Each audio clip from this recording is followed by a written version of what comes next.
Welcome to Purpose 360.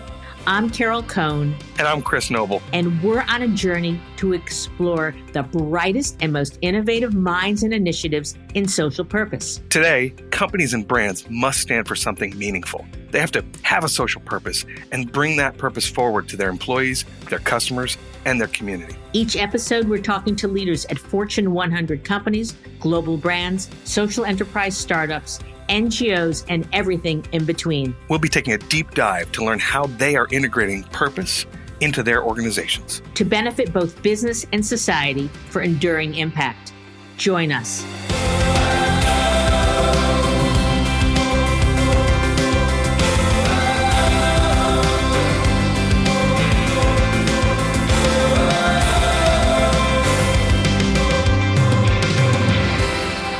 Welcome to Purpose 360.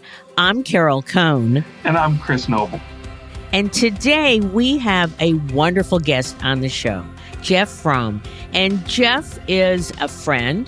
I have met him at many conferences. We've shared meals and many conversations about purpose.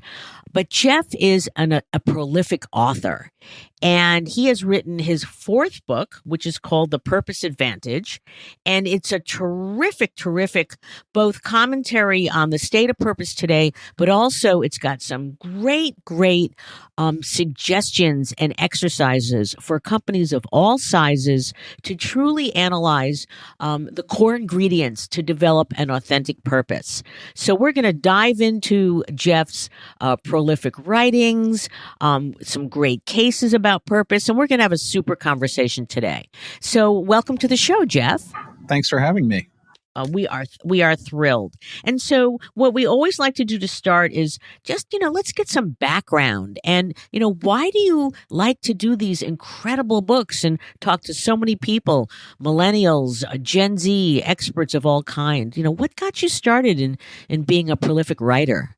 Maybe it was a coincidence a bit. In 2010 and 11, I led the first study of millennials as consumers in a joint research project between the Boston Consulting Group and Barkley. And Barkley's where I work, and I'm a shareholder. And so that longitudinal study was done before Pew had done work on millennials as consumers. And the reason I did it was we were starting to get some questions from clients and prospects. And I went to Google and I searched and I got junk back. It was kind of weird. I'm like, wow, Google search yielding junk. I wonder if I'm on the wrong topic. And so I did some interviews with some folks at Forrester, and the short version of it was they said, you're probably not on the wrong topic. You just found gold in California before anyone else knew it was gold. So you might want to think about it. So that research project was 2010 and 11. And then the first book was Marketing to Millennials in 2013. And I guess the rest sort of fell into place. I don't know. A little bit lucky. How many experts have you talked to and research have you reviewed and cases have companies have you talked to in all of your writings? It must be really a large amount. Well, I can't give you a very accurate answer, but I'm going to give you an estimate. I mean, I've got probably more than 1,000 articles out, and usually there's at least one person per article. And then the four books. Okay. The four books each require a lot of conversations. I mean, you read The Purpose Advantage and you never saw an interview from the CEO of Ben & Jerry's, but I interviewed him for half an hour, right? So, there's plenty of material that never makes it into the book or the white paper, things like that. So it's not a small number of people that I've talked to over the last 10 years. And so let's talk about the modern consumer, because you do reference that deeply in the Purpose Advantage.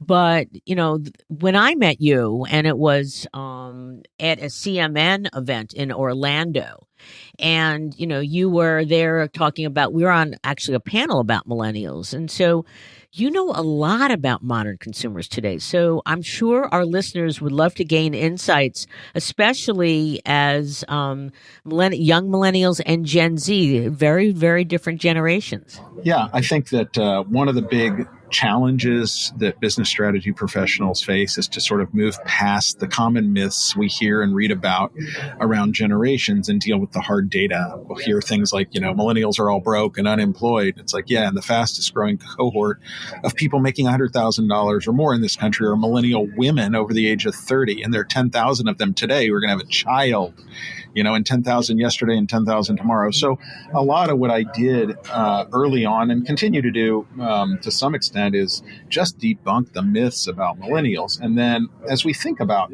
modern consumers, I think they're very discerning. And the big myth is that they're disloyal. And I think that's a really rich territory for brands trying to create value.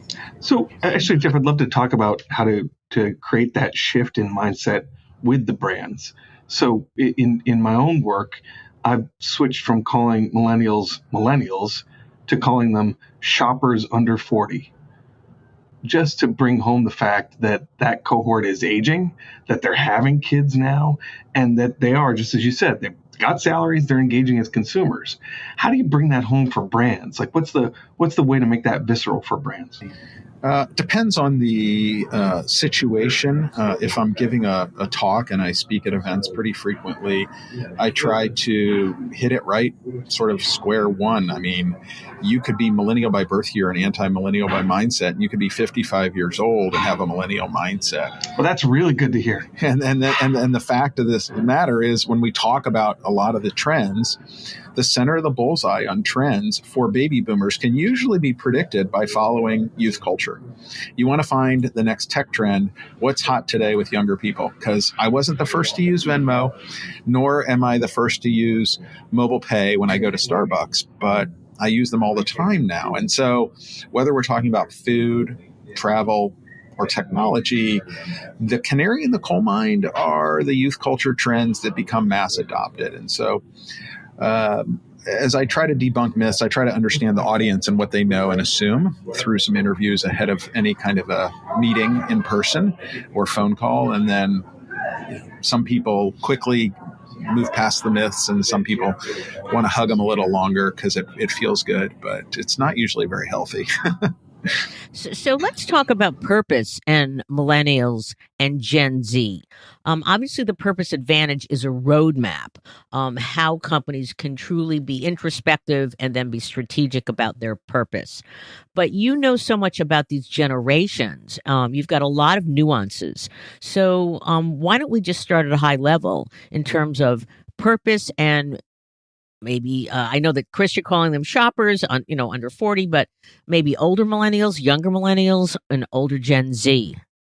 We'd love to know the nuances. Well, both of you have tremendous expertise in the topic of purpose and sustainability, so probably preaching to the choir. But my thesis is derived from data, and that is purpose alone is probably a failing strategy for most brands, but purpose in combination with one of the other mindsets that I've described in the book is often a winning strategy. And it's the combination of the two mindsets, which there are 6 mindsets we found in the cross-generational research, that's a winning view. So, simple example, Chobani. I think Chobani is a very strong, powerful brand. It's clearly disrupted the breakfast category. And I think if they didn't have amazing flavors and packaging, it wouldn't be that powerful a brand. But when you add a dose of purpose, not sugar, to the brand, then all of a sudden it's a very powerful story. And so it's not that purpose is not important. It is important, and sustainability as well. It's that if that's the only thing you're doing, it's probably not going to be the winning thing. And that goes to that whole comment I briefly made. Consumers are discerning, and they trade up and they trade down. And if you prefer the term shoppers, that's fine. But they trade up and trade down. And strong brands, they get a little premium, and they trade up. And weak brands, it's like I can shop private label. And that's how I balance my budget. I balance my budget because I'm a day trader, and that's not disloyal. That's savvy. That's a good comment. That's not disloyal. That's savvy. So what other insights about millennials and purpose?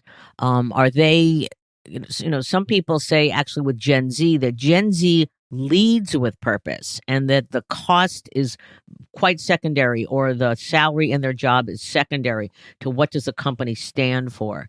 So give us some more nuances about both of these generations. Sure.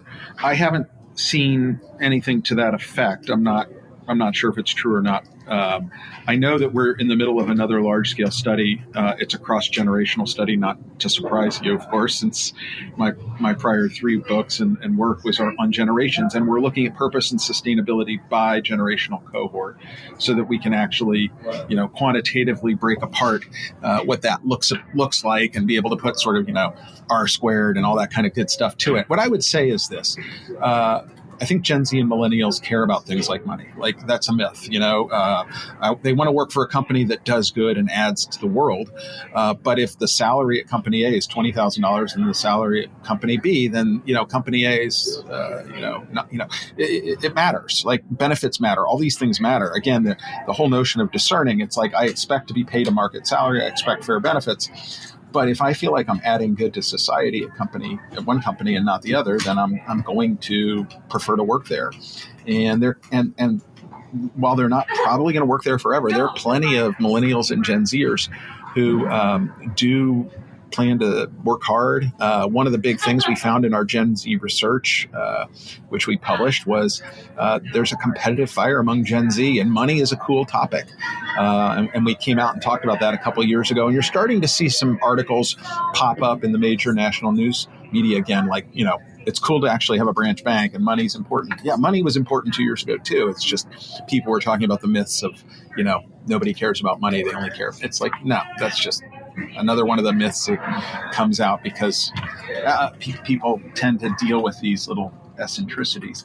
I think that the strong brands understand it takes sort of a whole brand, right? It takes purpose and sustainability, and it takes benefits. If we're talking about employees, it takes culture. Internal culture matters. All of these things matter. And so consumers and employees today, they have choices, and they make those choices every day. And it's easy to see that there is a connection between love and money, because the loved brands are making more money. So I wonder if there's a larger connection there even. It seems like millennials and even Gen Z to some degree have kind of a growth mindset, right? So purpose can be part of your growth as a person, just like it can be part of your growth as a company. Your skills, as you develop them, right? We have some understanding that millennials are looking for skill development as well as career development, as well as financial development. And all that, I think, fits into a growth mentality. How does that fit to the mindsets that you see, right? When you've got your 6 mindsets, where does personal growth and growth in career come into play? I think that's a great point. And I think that one that I'm thrilled that you brought out. I think as people move further into their careers, young people absolutely want to learn new things. And when they stop learning new things, that's when they find other opportunities. And so that growth mindset that you referred to is a terrific way to frame up the challenge that companies really have. And that is, how do I continue to create engagement with people who can get bored? And it's not unnatural to get bored. And so you have to find ways to bring freshness to that relationship and to challenge people. And not everyone grows at the same rate. So then that adds some complexity, right? Because that growth mindset for different employees can occur at different moments in time, depending on their speed, right? No, that makes sense. And purpose is kind of one of those tools for engagement with that employee. Skill development might be another one. Yeah, for sure. And I think the best-in-class companies do a good job of functional training and then life skills sort of opportunity training. I mean, how many employees work at companies in the financial industry and have a lack of financial knowledge? Or work in a healthcare industry in this country and don't have really strong knowledge about health and wellness. And it's really sad and unfortunate. We see people who have all kinds of health issues and they work for a hospital and they don't know the facts about what they should or shouldn't do. It just It's sort of like befuddling to me. So I think there's a lot of opportunity for companies to think about their employment brand. And I think that growth mindset is a nice way to think about the employment brand. And so let's bridge to Mod Pizza. It's an organization that I'm fascinated by. I love that they're looking at second chance employment. I think that's a key issue, especially in our very, our tight labor market. So tell our listeners, there's a melody about this company and how well it's so authentic. And to your point, it's taking purpose in action, which you make so strongly in your book. So tell us about Mod. Sure. I was giving a talk at the National Restaurant Association on a Sunday in Chicago. I'd gotten up at 5:30 in the morning and flown to Chicago. And at the end of my talk, a couple and their son, who appeared to be about 14, 15 years old, walked up to me to chat. Everyone had left and people had asked questions. And I thought, this nice couple, I'll chat with them. And we started talking, and he said he started a pizza company called Mod Pizza. And I said, I'm not familiar with it, honestly. Tell me a little bit about it. So they're telling me about it, and I'm listening, and I'm getting intrigued. I mean, I've not heard of this brand, so I don't assume it's a high-growth brand. And the more I listen, the more I'm like, wow, you've really given a lot of thought to your brand strategy for such a young company. And one thing led to another, and Scott and Allie were the co-founders who had pulled me aside, and Scott said basically this talk transformed my view of consumer trends, and he was so appreciative, and then I became enamored with what he was trying to do, which was basically not create another pizza company. I mean, does America need another pizza chain? There's quite a few of them, and no, we don't need the calories, right? And he said, I'm not trying to just create another pizza chain. I'm trying to create an ethos and a culture, and his strategy is what I call a flywheel strategy. And I referred to that in the book as well when I showed the example with 7th Gen. And the flywheel strategy is, I'm going to do something that's really going to benefit society, which ties to my business strategy. So if you run a restaurant, your number one or two challenge is going to be attract and retain talent who can give a guest experience that you want to give.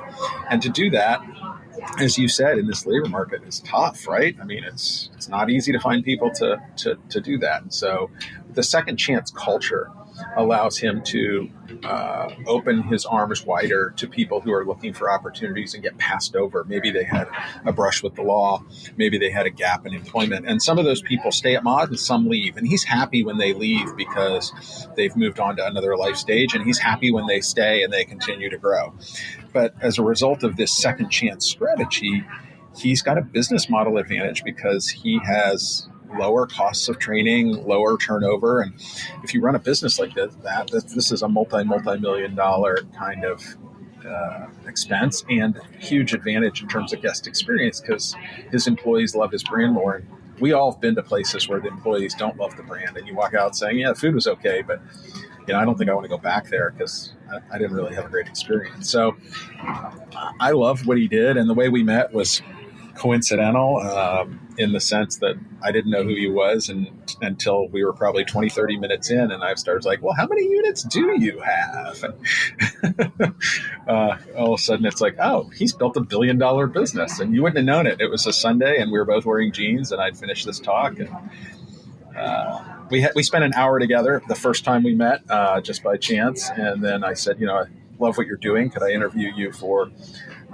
Forbes?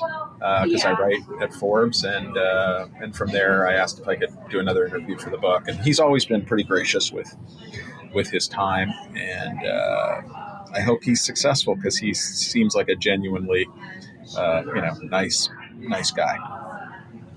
But he is successful. Oh yeah, he's been wildly successful so far. How many he's in a category? It's over 400 million. 400 locations. So I think they're doing all right. Yeah, 400 locations. He's in a category that's not very high growth, and he's built $1 billion business on the model around that culture. Go deeper on second chance and how that really permeates how we treat his employees and how they treat customers.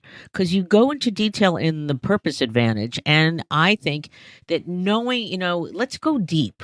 And let's understand, because I think it's hard work, but it can pay off extraordinarily. And this is, again, a social issue. This isn't even a social issue. This is how he lives. This is how he believes his philosophy about people. Our team has a ton of experience in the restaurant space, which is probably part of why I ended up speaking at this National Restaurant Association event. And when I was talking to him, he was talking about, the whole notion of guest experience and how do you create a guest experience? I mean, the truth is I don't get served my Starbucks by the CEO of Starbucks, and Scott and Allie don't serve Mod's customers. Frontline employees serve guests. And to create an amazing frontline employee experience, you have to create that culture. And to create that culture, you're going to have to attract people who are committed to that. And, these people that he's brought into the fold are really appreciative of having a job. Because if you can't find a job because you had a scrape with the law, and then you have a job, you are much more appreciative. And so he has a very high performance culture that is very authentic based on the structural decisions he made around trying to help people have a second chance. And those second chances, in some cases, lead people to become promoted within the organization. They become manager, general manager, etc. In other cases, those people leave to find other things. And he celebrates that, right? If somebody's leaving because they have a bigger, better opportunity in life and this allowed them to get back on their feet, that's great.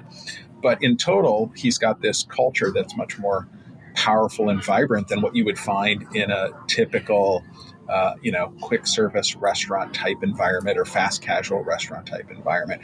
And that's a very real thing that creates advantage because at the end of the day, he's serving the same pizzas probably. I mean, some people would argue his are better or not better, but it's not like he has pepperoni and someone else doesn't, or he has mozzarella and someone else doesn't. At the end of the day, they have Right. A set of ingredients and a price point. And consumers pay a small premium for a Mod pizza, right? I mean, he is not the low-cost alternative. Do his customers know about Second Chance? Are there any flyers, or is it on his website? How do customers know, or they just don't know? It just comes through the service. Scott and I had a long conversation about this topic, and I said, I know from experience and research that if your consumer knew your second chance strategy, they would rate the brand completely differently and your share of stomach would go up dramatically. My guess is very, very few of his consumers know that because he's a young brand and because he's very soft-spoken as a brand in terms of how they communicate that, which means over time, as the word starts to get out, that brand will become exponentially more powerful. Now, I think there's probably difference from one geography to another. So in Seattle, for example, where they got their start, it's entirely possible that more people know the brand and more people know the second chance story. However, when you move to markets that are newer, it's likely that fewer people know the brand and fewer people know the story. So I think that's an intentional decision that they made, that they want to be soft-spoken about it. They want to get credit for it. They just don't want to be in your face about it because they're doing it to do the right thing. And they feel like if they're too forward on that topic, then it creates distrust and it's not genuine.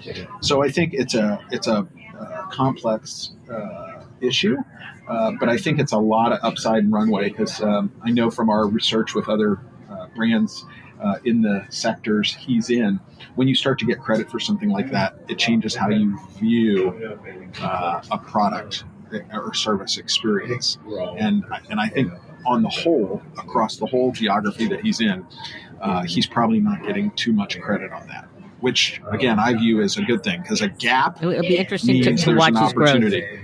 Yeah, it's an opportunity. And I've told him just as, that when we met, I said, you don't want to be too soft-spoken, but the fact that matter is, for example, if Dairy Queen's one of multiple brands we work with, and if someone hands you a Dairy Queen Blizzard and it's not turned upside down, you wouldn't view the product the same way as if it's turned upside down, which is how we've, hoped that our employees serve that product. And you probably knew that we worked with them from our Children Miracle Network days and my keynote where I shared some examples at that event. So that's the kind of stuff you can see in research. You can literally measure, oh, wow, these people had it served this way, these people had it served that way.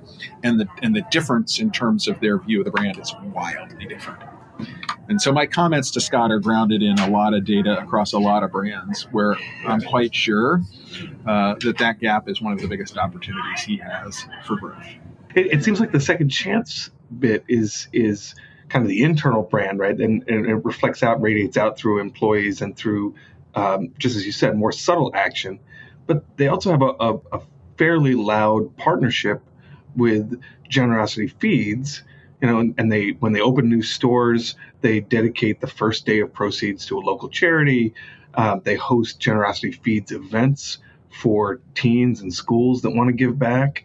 So talk about that partnership and about the visibility of it and how it reflects back to their Gen Z and millennial focus. So I have not actually spoken to Scott about Generosity Feeds in the past. It feels like the right thing to do, consistent with his brand.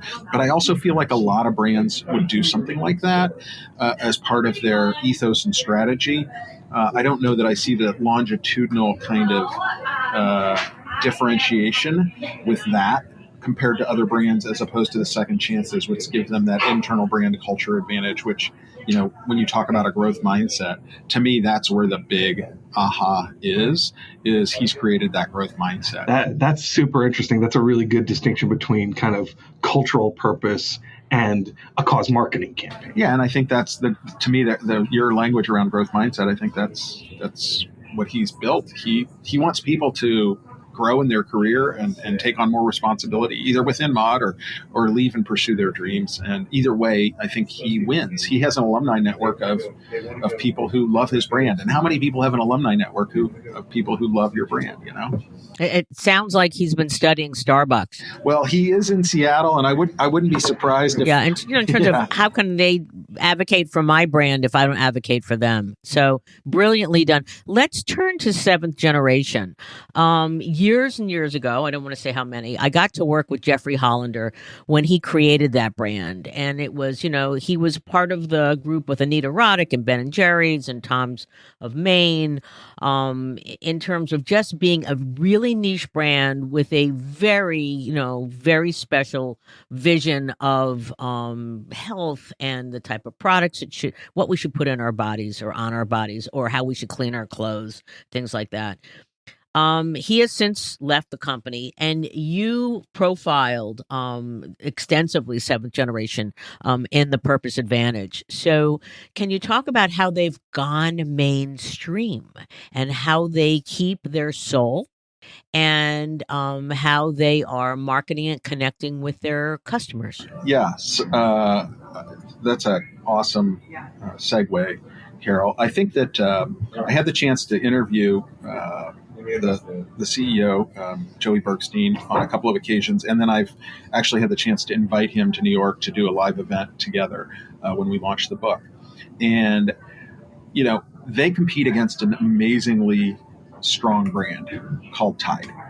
Tide is probably exponentially better known in terms of brand and awareness. And Tide has, by other authorities, got one of the premier cause marketing programs with Tide Loads of Hope. It's been voted, I believe, best in class at multiple events and multiple times.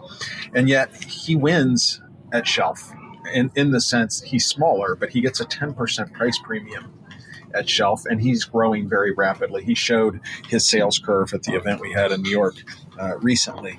And, it's not like laundry detergent's the most sexy category we could be talking about. In fact, I could argue laundry detergent on a sort of spectrum might be sort of toward the bottom of that spectrum.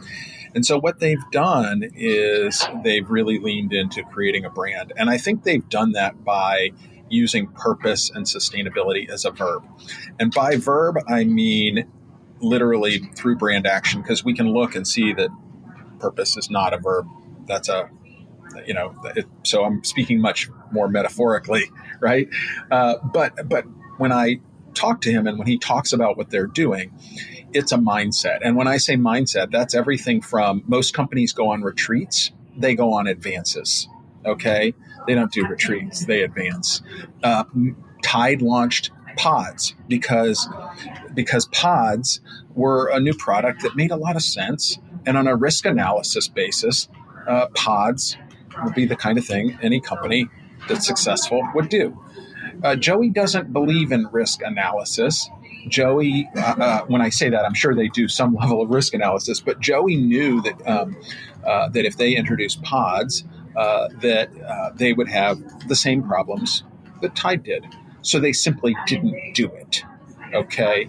And so, it's not just the actions they take, it's the actions they don't take. I'll tell you one of the most impressive things that I saw about this brand, and it wasn't in the book, it was when we were doing our talk in New York. He got out a bottle that's not much bigger than my large coffee cup, and it's 66 loads of seventh generation in a small bottle, hyper concentrated, with a cap that's meant to dose because it's so concentrated you would only want to use a little bit of the liquid. And by creating that, he creates an Amazon specific friendly product that uses less gasoline and shipping, that brings the cost down to the consumer, that's more friendly to the environment. So it's that level of new product development that is going into his thinking. So when I talked briefly earlier about sort of that whole brand, the notion of purpose and sustainability only goes so far. If he's not creating new products like that, if he's not investing on consumers' behalf in actions, then consumers are savvy. And Tide is a wonderful, powerful brand. And I'm not going to pay a small premium at shelf. But there are a lot of people, even though the category is kind of not that sexy, who understand what that brand does, who are voting with their wallets and paying more at shelf. And anyone listening to this podcast can walk into wherever they shop for laundry detergent and do their own quick analysis. And you'll see on average that they're getting an extra buck a bottle. And that's going towards a lot of their innovation. And you didn't mention why they chose not to do a pod. Can you explain that? Sure. I'll paraphrase what Joey said. The risk analysis that they did would probably be the same kind of sophisticated analysis any large brand would do, which says, small number of people are going to be injured, maybe a few seriously, because they'll ingest the pod, because the pod looks like candy. And you're talking about kids, and that all of a sudden kids, oh my God, yummy, let's teenagers. Eat it. Yeah, right. And so at seventh generation, they had a new product roadmap that included a lot of things, just like any successful brand. And ultimately they said, look, we know this is going to happen. We understand the economic costs would cause us to say we should launch this product because, it's a small number of people. It's a small number of thousands of dollars, and we'll get a lot of millions of dollars more if we do it. They didn't do it. They didn't move forward because that's not consistent with their principles and their brand. And so at the core, what Joey says, whether it's the culture of the company or new products or the brand actions they take, we have to be thinking forward 7 generations. Is this the right decision? Not sophisticated risk analysis that says we can make a few extra $1 million this year if we move forward. That's perfect because they're so consistent with their core and their mission and their vision and their purpose for 7 generations going forward. In your book and also in your speeches, you talk about that successful purpose-driven brands have functional, emotional, and societal attributes. And so can you, if a brand who's listening to this, is, they've got the functional, emotional, you've got to have that, but they're really trying to add in their societal, what are the, first 2 or 3 things they need to think about? And that might also bridge to the exercises that you have in the Purpose Advantage, the initial one. Sure, Carol. It's a tough question because, different brands have different opportunities, right? I mean, we were just talking about 7th generation. If they don't clean my clothes well, then I'm not going to buy their product. Purpose and sustainability only matter assuming that I feel like I'm getting the same level of cleanliness, the functional benefit that I would get from another great brand like Tide. So there's a price of admission, and it varies by category. And so whether I'm B2B or B2C, we have to separate out category drivers and look at those.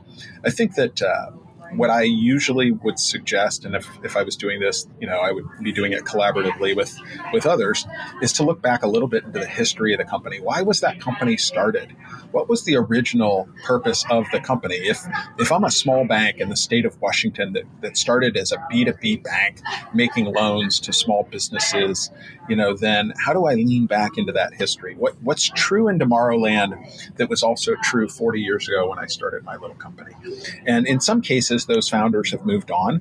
And so you need a company historian or an outside expert who can play company historian to dig in and see, are there some things that have been true for a long time that can be part of the truth we need to, live in the future?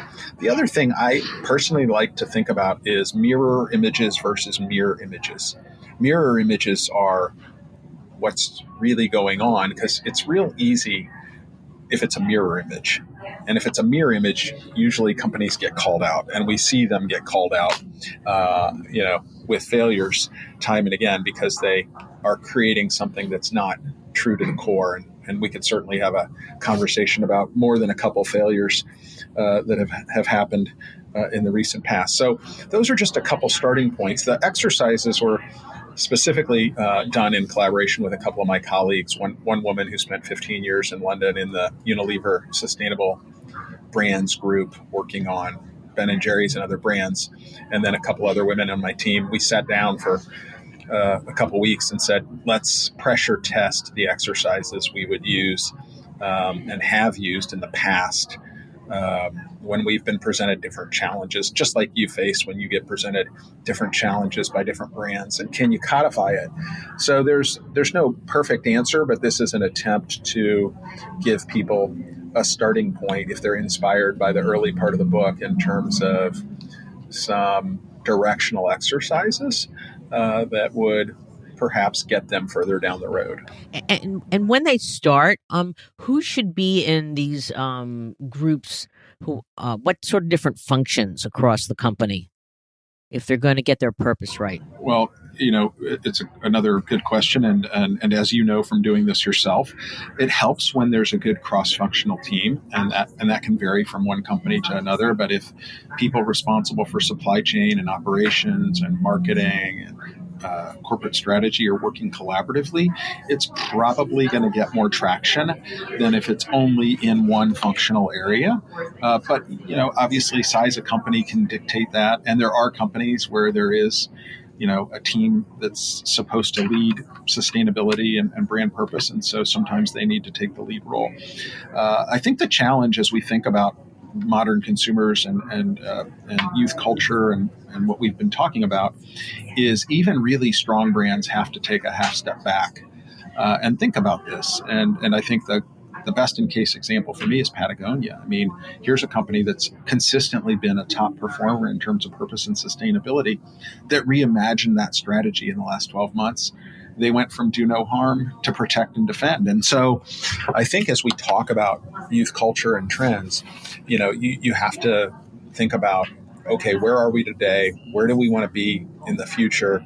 And do we have to make some adjustments? Even if we're a successful high purpose brand, are we positioned for Tomorrowland, or do we need to engage outside folks to help us think about this and reimagine?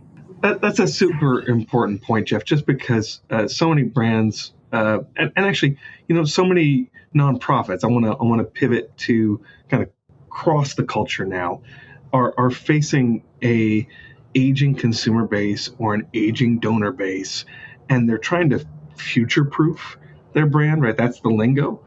And really, I think it's less about future-proofing and more about reconnecting and finding ways to re-identify with your core in what the next world's going to be in, and what the next, and not trend, but kind of what the future. Yeah, and I think it's tough because I think many leaders today know that it matters to the employees they have and matters to the consumers they have. So it's sort of figuring out what's the balance between the functional and emotional benefits that are important, but also the right dose of purpose and sustainability. When we started the conversation, I told you I thought Chobani was successful in part because of their flavors and their new products.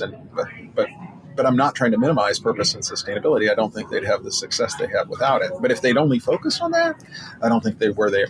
I think it's both and. It's both and, right? Sure, wouldn't be enough. Yeah, yeah. So, and that kind of leads me to my question is: so how do you coach a brand when they're trying to both embrace kind of the up and coming consumer, but they don't want to lose their existing base? How do you balance that?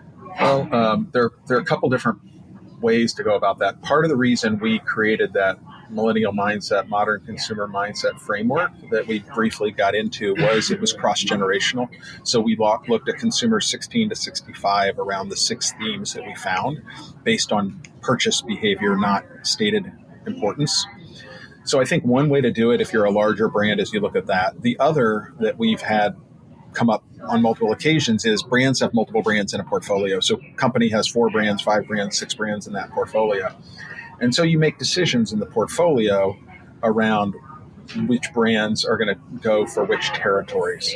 So it depends on the corporate structure and strategy. Sometimes cannibalization can be a good thing. And so you have a very deliberate focus on that. And sometimes you say, okay, we're going to cannibalize our own business by making these changes, but we might do it with a different brand name, or we might do it with a strategy that looks like X. And so that's where it helps to have, back to Carol's question, that cross-functional team together. Because if I'm on the brand that's, brand X, I only care about my brand. But if I have a corporate view, it's like, okay, but I'm looking corporately at how all 5 brands perform. And so we have to look at the role of each one in this business. We're unfortunately getting down to the end of our podcast, but this has been a fascinating conversation with lots of nuances.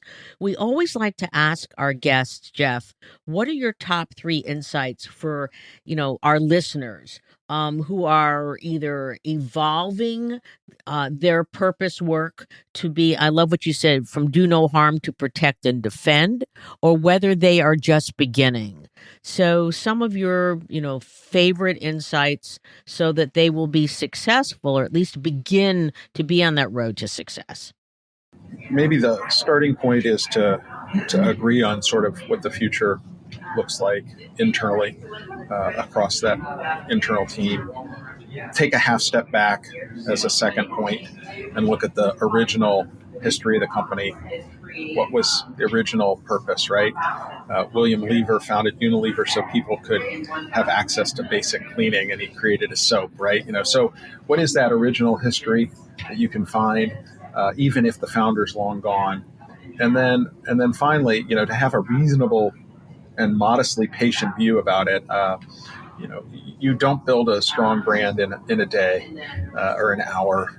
And so you have to set benchmarks around what you can achieve, and you have to be sort of realistic. And there are trade-offs. You have to make trade-offs. In the example of 7th Generation, they made a trade-off to not introduce a new product that they spent time and money developing. And that was consistent with their long-term view. And it's hard when you're in a public company, so you have to balance it. And it's no different than anything else. It's that balancing and the communication internally that allows you to stay on a path. Great. So we are about to be in 2020. And there's a lot of the prediction blogs and articles and such. And so since I have both of you on the phone, I'm going to put you both on the spot. And Jeff, what are a couple of your predictions for purpose in 2020? Then I'm going to ask you, Chris. Can Chris goes first, since he sort of like, made a ha? I feel like he has to go first. Yeah. I'm happy to go first, Carol. So here's my core prediction for 2020. If you look at, the Edelman Trust Index, and if you just, read an article online, you can see that public trust in institutions is failing. And you can see how quickly people glom onto stories that are hopeful, almost like a life raft in our current climate and environment.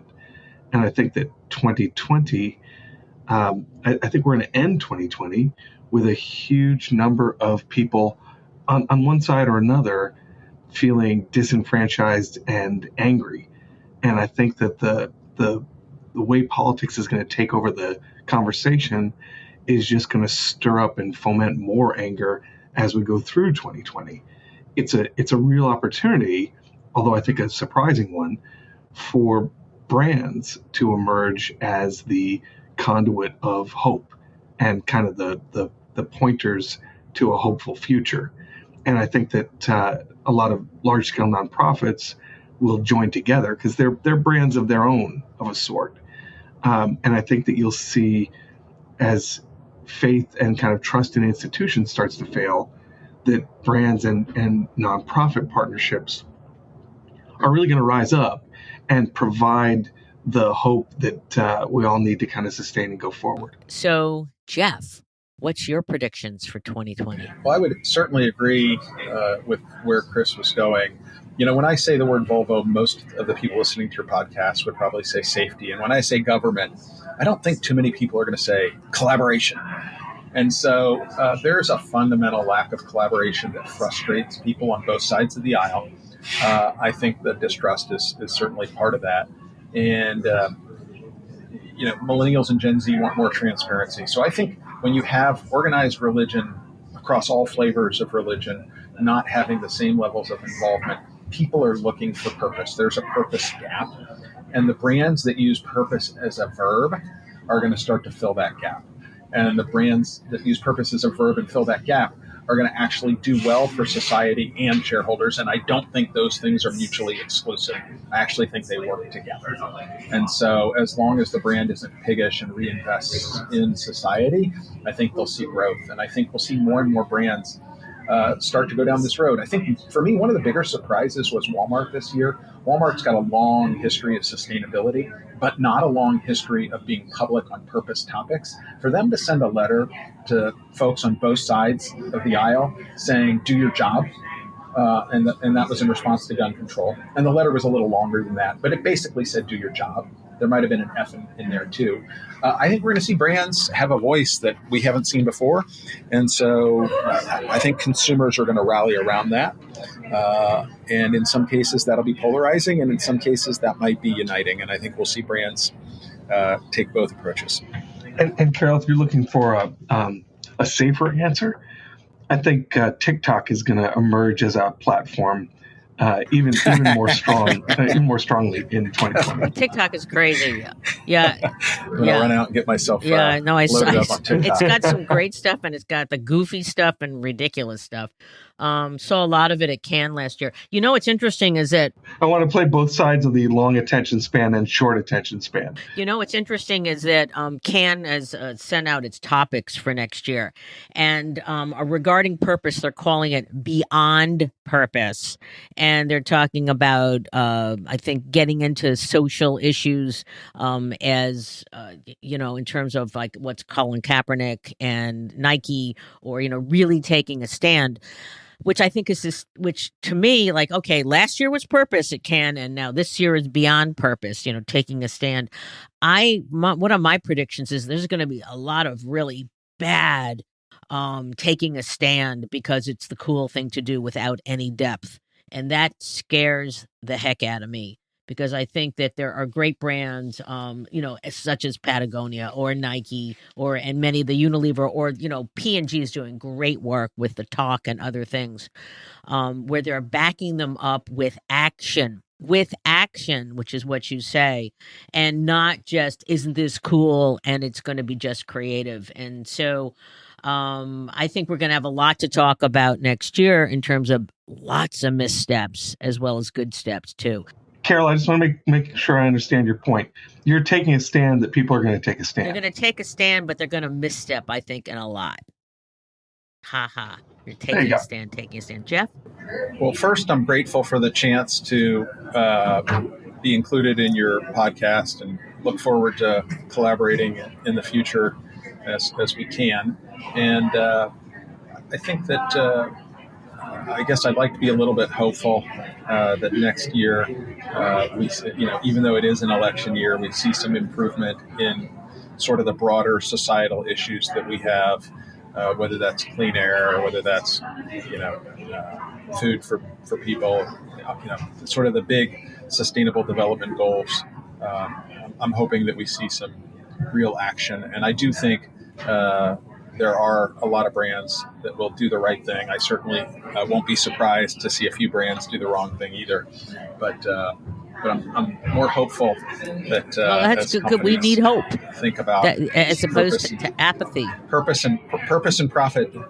Yeah, I'm hoping people see that purpose and profit can work hand in hand through business model innovation.